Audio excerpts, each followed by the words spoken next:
சென்னை எண்ணூர் அருகே கச்சா எண்ணெய் கழிவுகள் படிந்துள்ள மக்கள் நீதி மய்யம் கட்சி தலைவரும் நடிகருமான கமலஹாசன் நேரில் ஆய்வு மேற்கொண்டு மீனவர்களிடம் குறைகளை கேட்டறிந்தார்.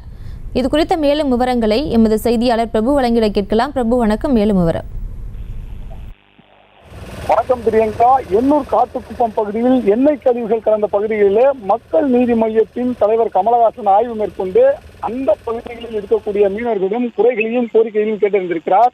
சென்னை எண்ணூர் பகுதியில் மிக்ஜாம் புயலின் போது TPCL நிறுவனத்திலிருந்து எண்ணெய் கழிவுகளானது எண்ணூர் கடலிலும் கொசஸ்தலை ஆற்றிலும் குடியிருப்பு பகுதியிலும் கலந்தது. இதில் கடலில் மீன்கள் இறந்து மிதந்த நிலையில் எண்ணெய் கலந்த சம்பவம் பெரும் அதிர்ச்சியை ஏற்படுத்தியிருந்தது.